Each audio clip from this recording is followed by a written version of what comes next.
Hey friends! So I have a couple deck videos to do that I haven't done, and I've just been I've been waiting for the right time. I've been sick. It's been like a month, right? So here we are. So the first deck that I want to show you, there are three. I've got the Modern Goth, and I've got the Witches Throughout History Oracle. So I'm gonna have three videos this week, which is like yay. And I don't know which one will go up first, but it might be this one. Let me just move this here. So anyway, what's the tea here? First deck is the Telos Tarot of 777 by Meleen, who is also the creator of these two decks, which are the Rosetta Tarot and I can't remember the name of this one, which is the one I use the most. It's the one in the red box, and I'm gonna have to go to her website, right? Is it on any of the extra cards? Well, I'm so like my memory is just like garbage since the pandemic. The Tabula Mundi. Thank you for including that in the box. Now, I thought about doing like a side-by-side comparison, and if anyone wants that, certainly I can do it. It might take me a minute to get there. But the new deck is what is the? I'm sorry. Let's focus. Let's get back to the program. The new deck is it comes in decanic order of the astrological decans, which is sort of what the whole point of the deck is. So I left it. I haven't even shuffled this yet. Because I wanted to do the walkthrough in the order, and I knew that I would never have the energy to put it back in order. So I didn't shuffle it. And what do we need to know about that? We need to know that it's... Oh, my flashlight's still on. I've just been doing a lot this morning. We need to know that it's not going to be in the order that you expect. And I thought about whether to just put it back in order as we know it, but I didn't. So we're going to look at it in the order that Mel sent it. Now, I did purchase a copy of Crowley's 777. And I can tell you that if you are waiting for this deck and you think you need this book, you don't. Because it's really just tables of correspondences and Crowley's sort of musings on those things. So, if you got it, great. There is not yet a guidebook for this deck. And... there will be, though, and that's kind of what I'm waiting for, you know what I mean? But it's worth looking at. And so this isn't so much a review or even a commentary because it's like I haven't worked with it that much, and I'm also like not a hermeticist, and so there's a lot here. But why did I get it? Well, really because I like Mel's work, and I read Tarot Deciphered, and I spent the summer working with these Thothy, decks, and I'm still working a lot with the Thoth deck, you know what I mean? Lady Freedy Harris's paintings are really, really effective to me. So this is all to say that there won't be a lot of commentary from me on the successes or failures, or the, whatever. It's just that there's not going to be a lot of, commentary in my typical way. What else do you need to know? It's inspired by also the Picatrix, which also kind of works through the astrological decans or decans. I never know how to say that. But what's most interesting for our purposes here is just a really beautiful deck that I want to show you in case you were curious about it. So this is really, I wasn't even going to do a video about this, but a friend said I'd love to see the cards, and I said sure. So here we go. So it comes with a little guidebook, which is going to give you, just some really concise information about what we're working with, and it's going to tell you, about the decans, the deacons, and etc. So it's worth looking at. It's quite nice. Mel does this great stuff. Like this, it has a ribbon in it. Like there's just all these really thoughtful details, which I think are really cool. And actually, the box has, if you know this stuff, I have spent my summer working or reading about this stuff. So it has the stele of revealing inside the box, and that is, again, a very Crowley thing. It's what inspired his whole mythos, I guess, if you want to say it that way.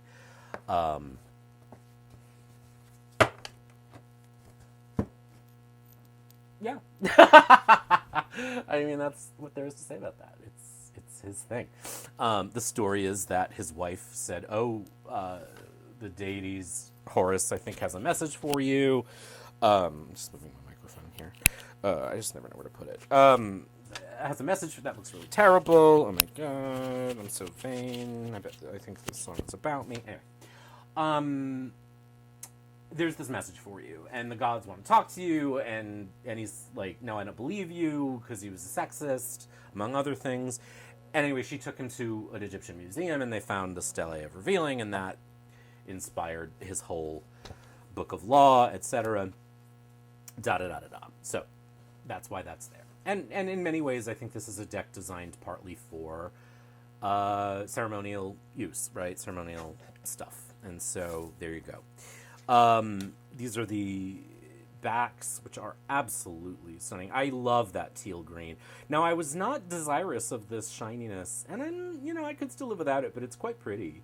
So I'm not mad at it. I just find it like a slightly, I thought I wasn't gonna like the backs of this deck too, and I do. You know what I mean? So, who the hell am I to say it's a good idea or a bad idea? I also want to say that the cardstock used for these decks is like chef's kiss, like hello sailor. I'm so into it, and I'm not even that big a cardstock snob anymore. So again, these go in very specific order. We're going to look at the courts first, then the majors in reverse order, then the deacons, and then the aces or decans. When I say deacons, it sounds so Catholic. So, beautiful, beautiful artwork. As I start walking through, I will say that, things that are common across her other decks are common here. There is not much diversity. I would say there's slightly more here. They are somewhat prescribed by the Picatrix descriptions of the deacons or decans. Some of those descriptions actually do define the look of the people or images on the cards, and that's kind of what was done here. But, again, it's not, if that's what you're looking for, it's not here. Why did I back this? Honestly, curiosity. I really am just curious about everything that people do that is really kind of smart. Or people who are really into certain, and again, I really like the art. The other two decks are quite nice too. So here we are with the princes. We started with the princesses. And now we're with the princes, which would be the page, the knight,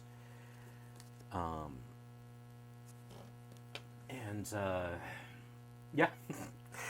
So, I haven't even looked at, here we are in the queens. I re-looked at this. I looked at it when I got it, and I just had a lot going on that day, and I haven't really looked at it since, and then I was waiting, I thought, the Crowley book might give me more information, but it didn't. So, and anyway, life and whatnot. So really, this is just an opportunity to show this deck for anyone who's curious. This is my card. If we're thinking significator-wise, I am a knight or king of pentacles or discs, because my sun is in the last decan of Leo, which is governed by the Knight of Discs, who also governs or rules, or whatever you want to call it, the first two decans of Virgo. So, oops. So really pretty art. It's quite pretty. So here we are in the trumps now, the majors. And these are going to feel fairly familiar if you're familiar with Thoth decks. The Aeon is one of the things that I actually like that they changed, and I like the idea of it's a new era, which from a pop culture standpoint actually makes sense in a reading, right? It's my Horus era, so from a practical standpoint, I like that.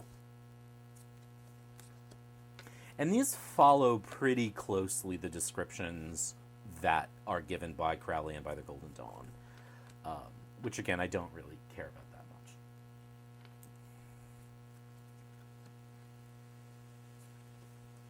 I really like this devil. Ooh, I just got very hungry. I haven't eaten lunch. What time is it? 20 past 2.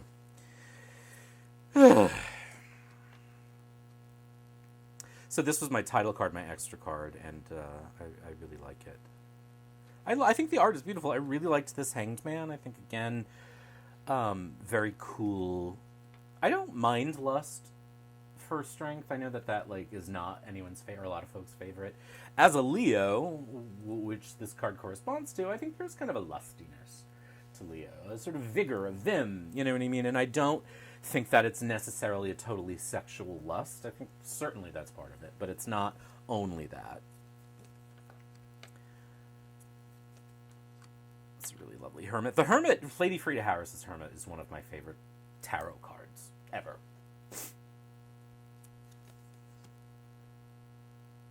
Adjustment is another change that I really like, because I've talked about this before. I think justice is an imagined tactic, or an imagined thing designed, justice is the will of the ruling class, right? It's imaginary.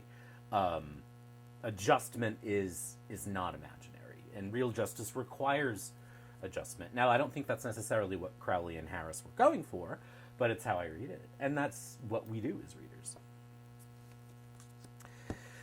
This card feels a little out of the realm, and it's not my favorite.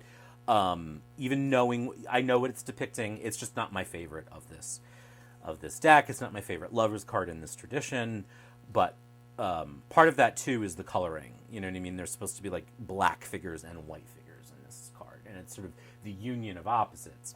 But whatever. Again, it's a thing. This deck was created.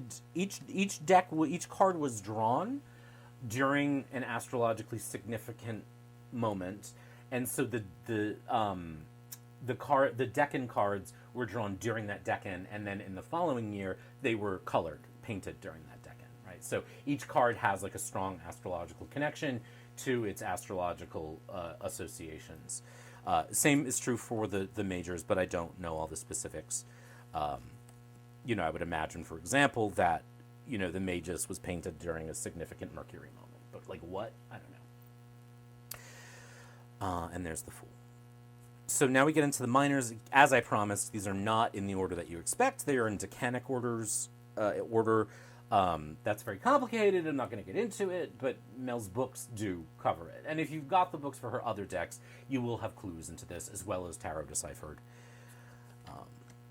So, 9 of Cups, 8 of Cups, and they obviously retain the Golden Dawn / Crowley keywords, 7 of Swords. And again, these were, as I understand it, inspired by the Picatrix, which describes an image for each decan.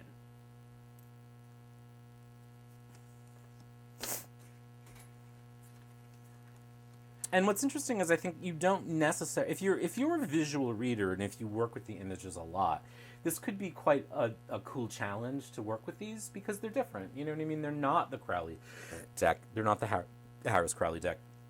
And they're not the Waite Smith. You know what I mean? So they're very different. So that could be challenging, but it could also be really interesting to say, what do I see in these cards? There are nods to those traditions, obviously, but really mostly inspired, as I understand it, by that older text of the Decans. 10 of Wands. So that's, again, why I left them in this order.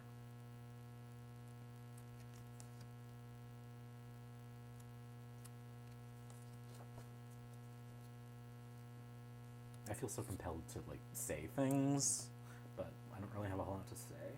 So you can, watch me walk through these cards. So weird, this thing. So maybe, like I said, I could do a side-by-side once I shuffle this, and then put it back in the order that I'm familiar with, and then do a walkthrough of all three, if you want. Up to you. It's not the top of my list. I actually really keep telling myself I don't want to do deck walkthroughs or reviews anymore, but then I just don't have stuff to make videos about that often. So I do them. And anyway, I like watching them too, when other folks do them. So I don't know. I just don't know. There are mythological associations and connections to that you'll see in these cards. You'll say, oh, that looks like Lilith, or that looks like Sheila Nagin. You know what I mean? There are some in there. I don't know them all. Here's definitely one, but I'm sure folks who know this journey and this information and this path probably know this stuff pretty well. I don't.